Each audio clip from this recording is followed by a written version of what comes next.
Hello everyone, this is the continuation of our first session. In the previous session, we have studied about very basic things of our Indian economy, that is, what is supply demand criteria and what is open economy and closed economy. And we also studied about different units and also sectors of Indian economy. In this session, I'll be discussing more about the open and closed economy. Basically, here we are doing trade and the medium of exchange is dollar. Most countries make use of dollar for the medium of exchange. That is, when we go for trade, we exchange making use of dollar as a very standard tool.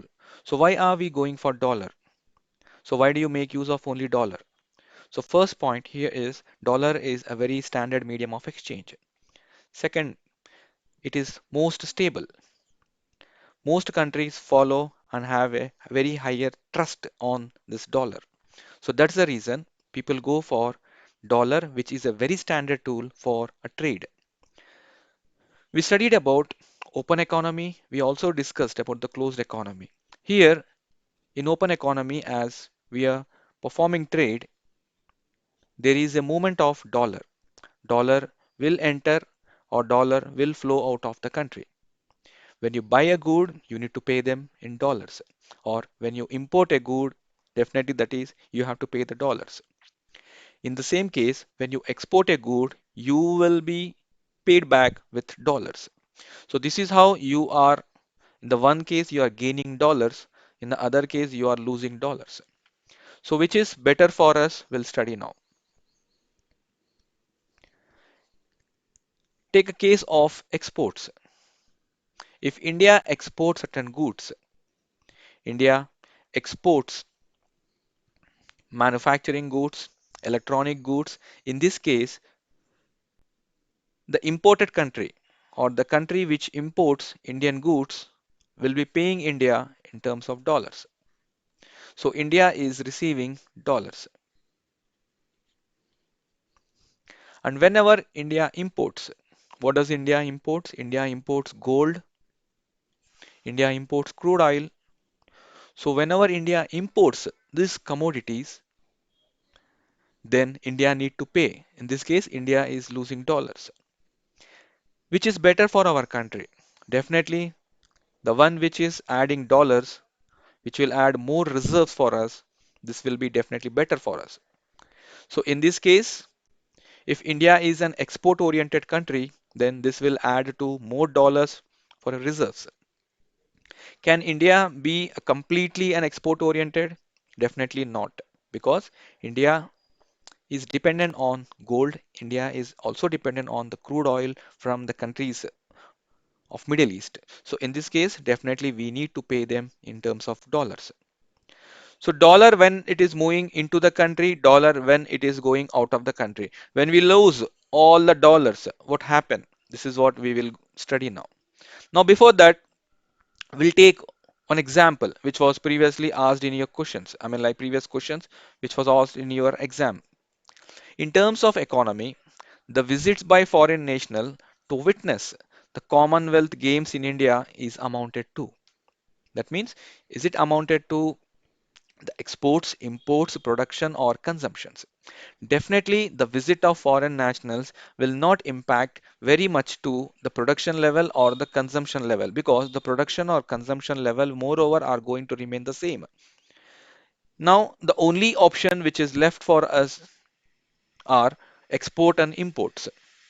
So now imagine India is exporting. Whenever India exports, the dollar moves into the country. That is, there is an addition of dollar. Whenever India imports crude oil or gold or any other products, the dollar moves out of the country. In this case, whether it is goods oriented or service oriented, there is a trade happening and there is always a movement of dollar. Now, the foreign nationals visiting to participate or to watch this Commonwealth Games will be adding towards the service oriented. So, this service oriented of the foreigners which are who are visiting India will be considered as exports. How? These foreigners will visit India and they make use of the dollar and convert this dollar into rupee and finally utilize this rupee in our Indian market. That means the transactions are happening prior to their entry into India. They needs to exchange the dollar and finally convert the dollar into rupee so that the rupee is only accepted in our Indian market. Now there is, because of this transaction, there is an addition of dollar in our reserves. So there is a dollar which is moving into our country. So when the dollar moves into a country, that can be considered as an export. That means whenever you export a good or you export a services, in that case, 100% there is a positive movement of a dollar. That is, dollar gets added. So this movement of foreign nationals into our country as a service oriented will be considering as an export oriented because they are bringing dollars to us. That is, dollar to our reserves. This will be considered as part of exports. Now, how do we measure economic growth? We already studied about economic growth. What is economic growth? There is a change. There is a change, there is an improvement, there is a development. Then we consider this as an economic growth. Now, how do you measure economic growth? We need to measure economic growth. Why do we have to measure? Because we need to understand our performance level.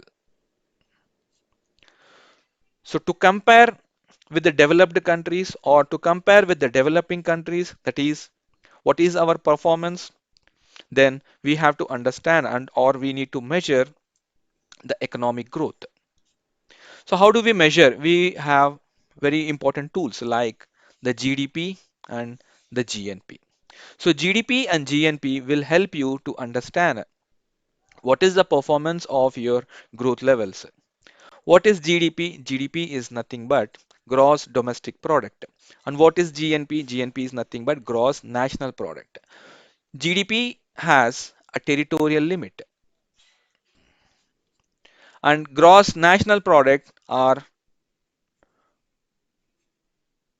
beyond the boundaries. That means you're not considering any territorial limit here. There are no barriers. That is the reason we call this as gross national product. So what is the difference between a GDP and a GNP? So here the term itself indicates gross domestic. That means any product which is produced within a country in a given period of time.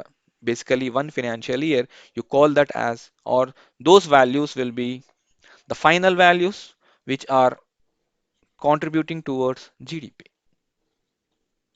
And all the final values beyond the boundaries, that is, we are not restricted only to India, we are going beyond India, or investments are beyond India, then we consider as under GNP, that is, national product. So, this is about few basic terms of Indian economy, and in the next video, we'll be talking about the gross domestic product, gross national product, and how to calculate these two important indicators. Thank you.